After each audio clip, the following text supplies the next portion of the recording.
I'm running with the budget and building a studio. That's what I'm doing. So you're just going to disappear. Yeah, Pull a Fire Fest. Fire Fest, exactly. You're going to Fire Fest it. What's up, everybody? Akela here, and welcome to Passcode, powered by Symmetry Academy, the show where we deep dive into the minds of the artists shaping our scene.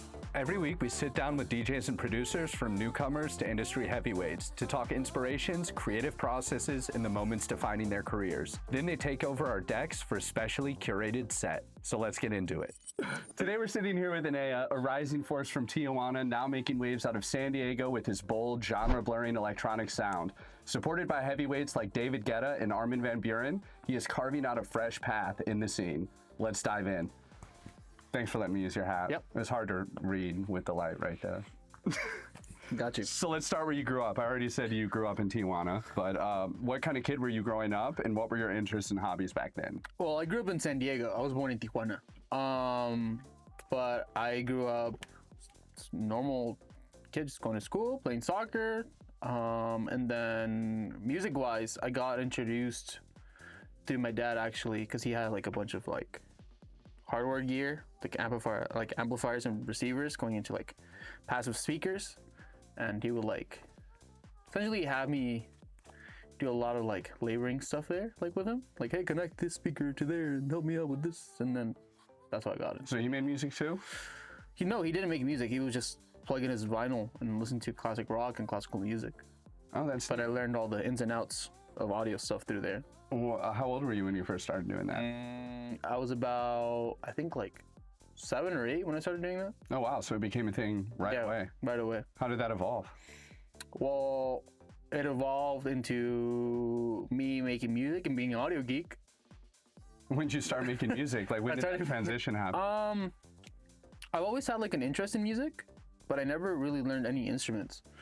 So, but then when like I was around, I don't know, 12 or so, it's like when the dance music thing started like coming around with like,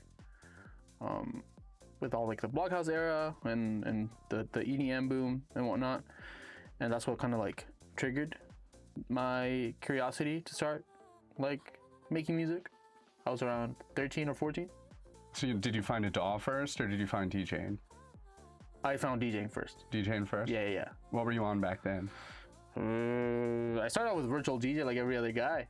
And then I had to like, when I was like, I played at like a few shows at this venue, and the guy was like, hey dude, we only got CDJs, 900s. You either play with these or you're not playing. Like, all right, let's run it. I didn't know what record box was or anything. You're like, yeah, I've done it before. I think that's everyone's story, right? Well, yeah. You're just like, you get like, you're like, oh, 3 days? Of course. 3 days? I got this. So what was that like after you said yes? Was there panic came in when you realized, oh my gosh, there's a little bit more to this than I thought? No, I thought it was like easier than I expected. I was like, man, it's gonna be hard. It looks so complicated because I don't have help from the computer or anything. But no, it was easy. And I was like, all right, cool. I just need my USBs now. I'm okay. I'm good to go. Oh yeah, because you already had experience kind of messing with vinyl and. I wasn't like DJing with the vinyl stuff. I was just like plugging in the amplifiers and receivers over to the speakers and like changing out the speakers and whatnot. But DJing wise, like I spent enough time experimenting in my room to like kind of figure out what a good transition should sound like. What kind of music were you playing back then? It was still very like, it was like still very proggy stuff. I've always had a soft spot for like prog and Search of Sunrise type stuff and electro, for sure. So your name, where'd it come from? So this name came off of rebranding from the old project that I had. And I wanted to just like start fresh and kind of like step away a little bit from the trancey sound that I had. And with that, I wanted to create like this concept of like, that I could create 9 albums or maybe even a 10th one. So Ennea means 9 in Greek. And it was like based off this theme that my girlfriend and I were like looking through. It was the Curse of the Ninth, that composers wouldn't be able to just like, they wouldn't make it past their 9th symphony. So I was like, oh, that's sick. Like I can revolve this whole like branding around it and like make it cool, make like certain like concepts around it and make different styles or like different EPs or albums that serve a different concept with time. and like I can dive in and it can be as versatile as I want or as niche as I want. So where's that sound right now? How would you describe where that sound is now? It's really experimental. It's in the beginning stages, and right now it still has that like really proggy stuff, but I've been really diving into indie dance and like some neurofunk sounds for sure, like implementing those into my tracks. So you've built a solid reputation with support from giants like David Guetta, Armin van Buuren, and Above and Beyond. Can you share the stories about how those moments came together, or maybe pick one? Yeah, so I've had support from them before, and it's been like building relationships with like the labels that I've released with in the past. So it's kind of helped when I now re-release with those same labels. I know where the promos are going to and who's going to play, and then obviously with the experience of producing certain songs and certain sounds that they like to play, you kind of like start feeling out who's going to play what and how it is. The big surprise was actually David Guetta. I wasn't expecting him to play it at all. I was like, this EP was a melodic techno EP, so I was like, oh, we might get some like support from, you know, some melodic techno guys here and there and some proggy guys. And then when I saw David Guetta, I was like, all right, sick. I was not expecting that at all.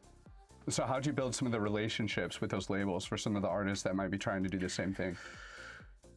It took a lot of time. It was a lot of time of just sending cold emails, sending cold demos, getting rejected over and over and over. And through that, you know, like meeting friends within the industry and within the scene, and then, you know, getting feedback from them and getting better, making music, and then you like release with like certain like smaller labels, and then you get support from bigger artists, and then you kind of start building this relationship of like they know who you are, and then you can now send music to them and this and that, and it gets the ball rolling. Cool, man. So a lot of new producers struggle to finish tracks and release consistently. What's your approach to pushing past creative blocks and getting music out there? Oof. That's something that I struggle with too still, but one thing that has helped me is to really just sit down and try to feel out a track. If the idea is good enough and you still feel like you can finish it, let me say that again. I think it's about feel more than anything. Sitting down and letting like the track speak to you.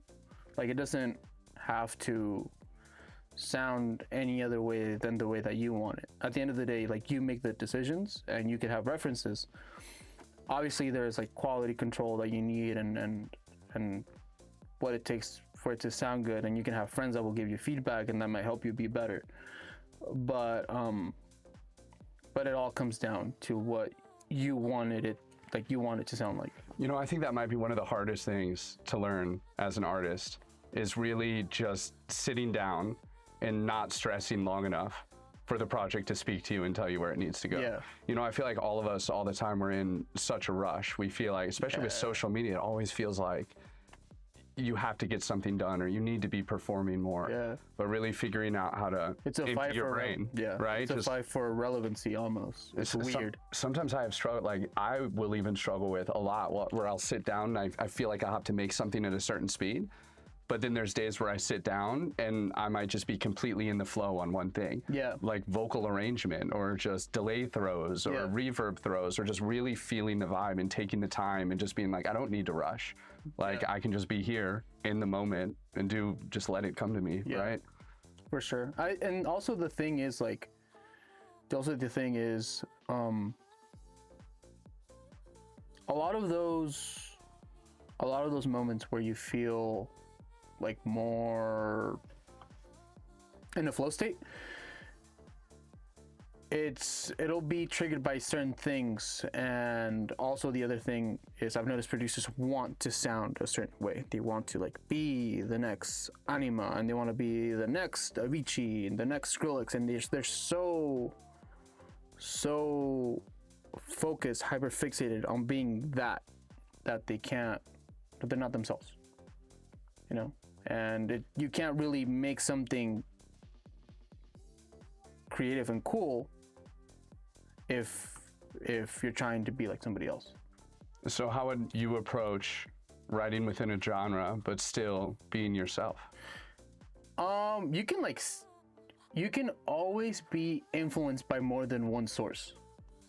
You can always steal like an idea from something. Like something that I do constantly is I will steal certain ideas from a certain genre. For example, neurofunk, I really like the Reese bass lines and the crazy sound design. And I really like certain rhythms within melodic techno that make it dancey and groovy and moody. So I was like, okay, cool. How can we put this together? And then you start getting an idea for a song. And stuff like that just keeps rolling and rolling and rolling. And now I don't need to sound like somebody else. Like subconsciously, somebody's gonna sound like themselves. You just gotta be you. So it's kind of like DJing. It's kind of like you have like your favorite DJs. You go and you watch their sets, and you take your favorite songs out of each of those sets, and you find a way to blend them together. Yeah. And if you notice, some of these like really big DJs, the really good ones, you'll notice, and you can hear the references and the influences in their sets as well. You can hear where it came from. Yeah, just exactly. picking little parts.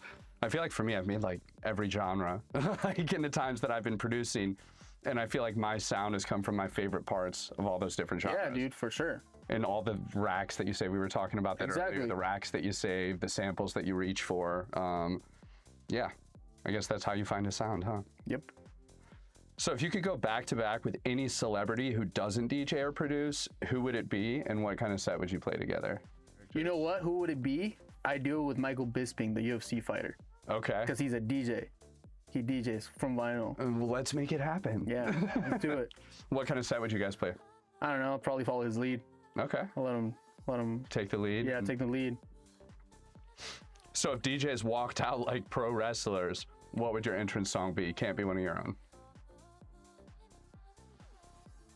YMCA, Village People. That's a good one. That would go off. If you're stranded on an island with just a laptop, what 3 plugins are you getting installed first? Serum.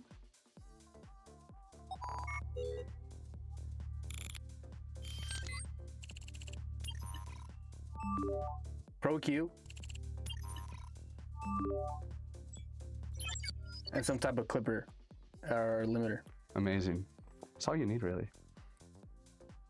Who's an artist that's severely underrated or deserves more attention? It can be a friend. Teoskier, my good buddy.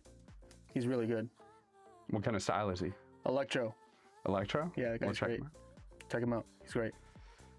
What is your dream collab with an artist outside of your genre who you feel like would be a good fit for your style? Honestly, if I could collab with somebody, it'd probably be Skrillex. Skrillex, cool. So if you and that artist started a project together, what would you name it? You know, like John Summit and Subtronics have Subtronics, you and Skrillex, what's your name? I don't know. Ooh, I don't know. These are the toughest ones. These are the toughest questions. It's a good one, yeah. We're grilling you now. It's a tough question. No, I wouldn't know, honestly. You'd let him pick? I would let him pick. Skrillex. Yeah, you're gonna have to leave your guys' duo name down in the comments, please. Yeah, I just pick his brain. Teach me. So you get a surprise budget to design your own stage setup. What's the vibe, the theme, and where in the world would it be? I'm running with the budget and building a studio. That's what I'm doing. So you're just gonna disappear. Yeah, Pull a Firefest. Yeah, Firefest, exactly. You're gonna Firefest it and build his own studio. Yeah, that's what I would do. Okay, for sure. Fair enough. A magical genie appears and grants you the ability to absolutely master one part of the music production process. What skill do you choose and why? Ooh, just one? Just one.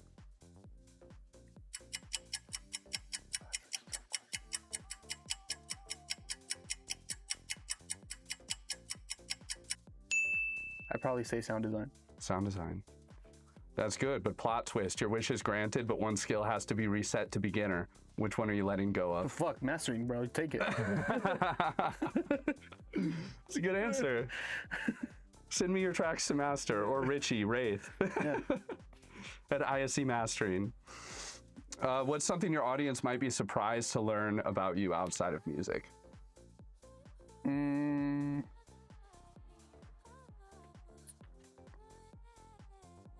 I don't know. Fuck. I don't know. It's just all music. Wake up. Yeah, it's just all music. All I do is, I mean, maybe the coffee addiction, but they probably. All right, fine. What's your favorite food? Tacos. Tacos. That's a good one. Guessed it right earlier, man. That's a wrap for the interview. Huge thanks to Ennea for joining us and sharing his journey. Don't forget to check the link in the description for this week's freebies, including exclusive sample packs and production tools.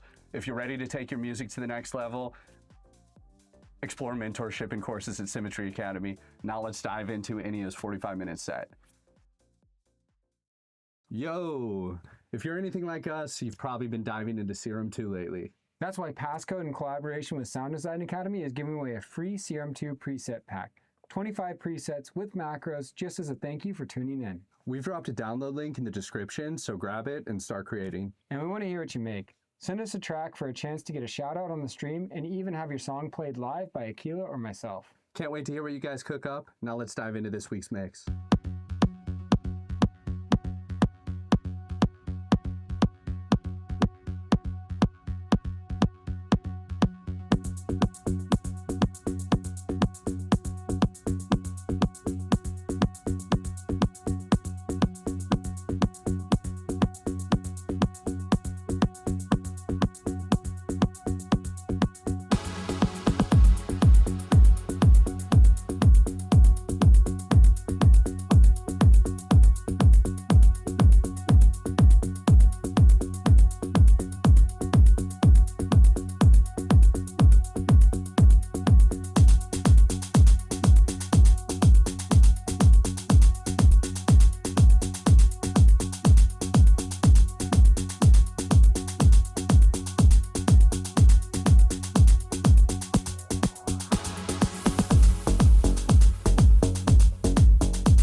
tá pesadão, ela prefere o DJ, nosso bonde tá pesadão, ela prefere o DJ, nosso bonde tá pesadão, ela prefere o DJ, nosso bonde tá pesadão.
Pesadão, pesadão, pesadão, pesadão, pesadão.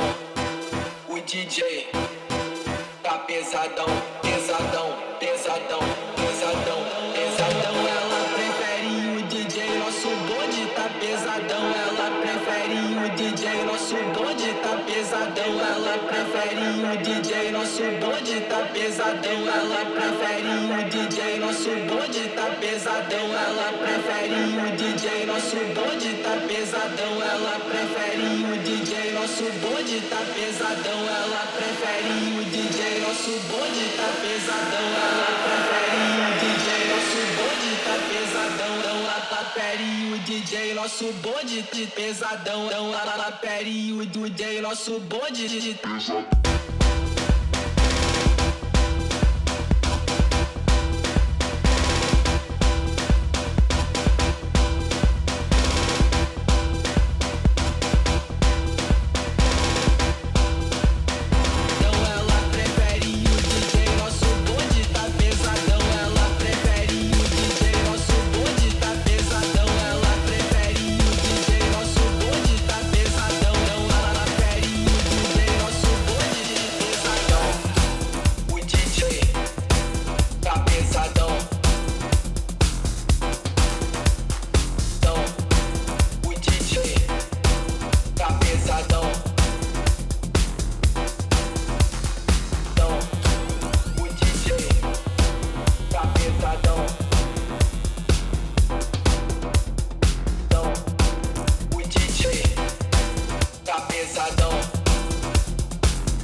before dawn.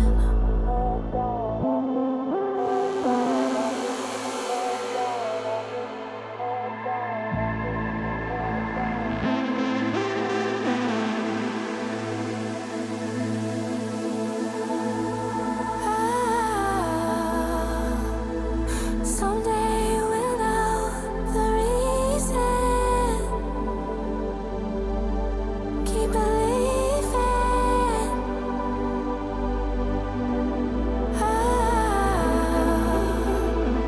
Someday we'll know the reason. Keep believing.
Someday we'll know the reason. Keep believing.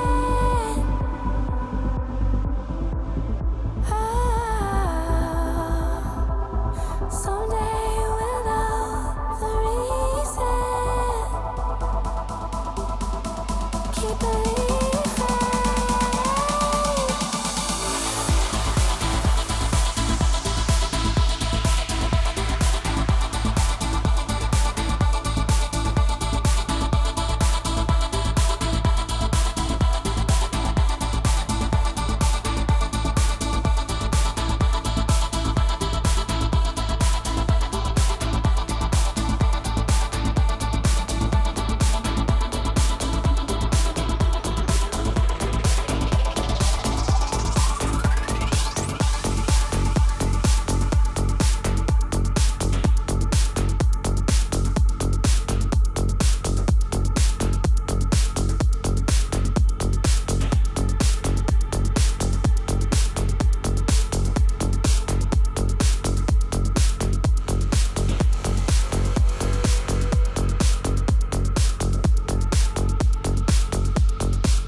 What you gonna do?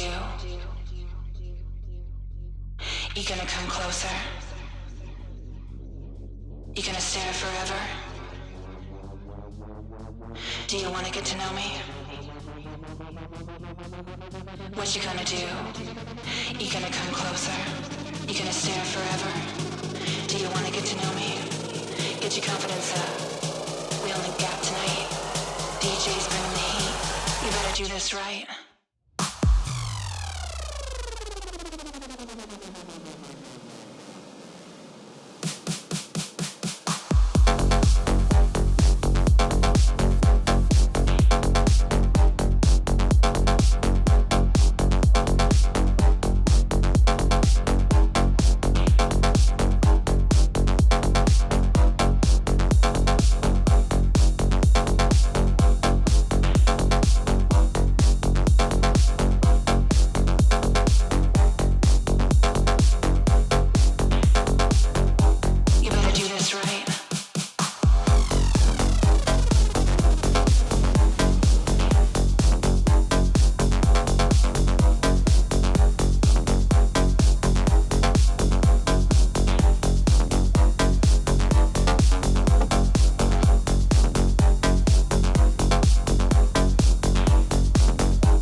eclipse. Bad energy, you can keep it. All of your words comedic, dripping so hard that I might make you seasick. Keeping it real, no gimmicks. Only one of me, no mimics. Living carefree, no limits. Fully committed, and God is my witness. Work hard, then playing hard. You know we came to win. Pull up the sound, and here is highly definite. These people fiending hard, yet they're not settling. Just crank it up a notch, and let my ears ring, ring, ring, ring, ring, ring, ring, ring, ring, ring, ring, ring, ring, ring, ring, ring.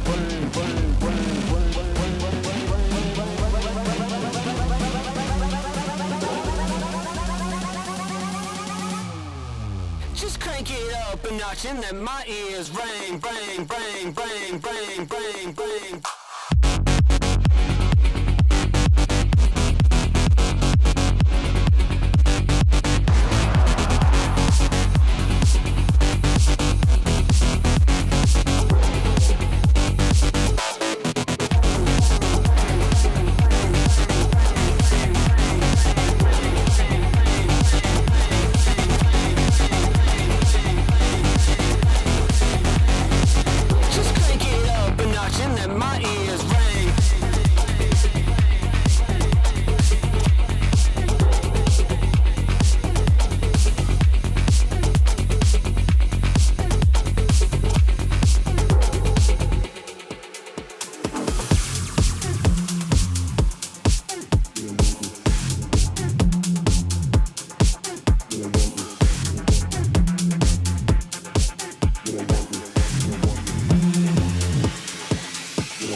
Call my gaff with a war pipe.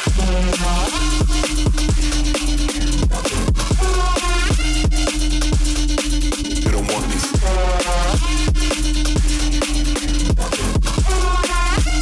Two phones don't call my gaff with a war pipe.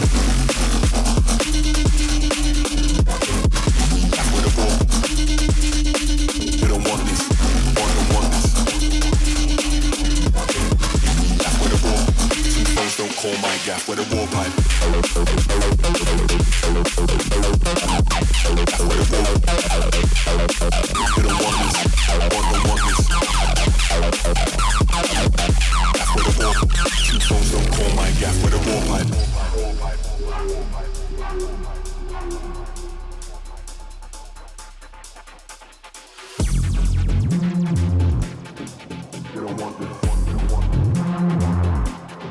You don't want this. You don't want this. You don't want this.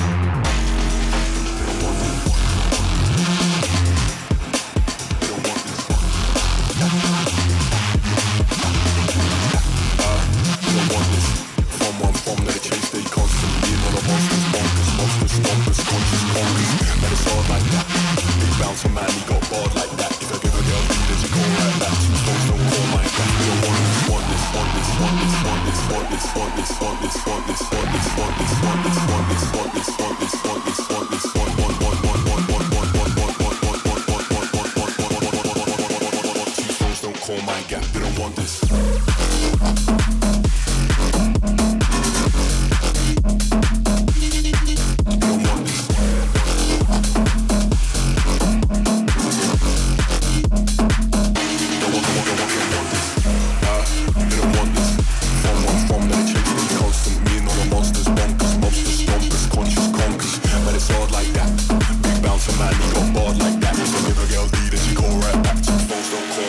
With a war pipe.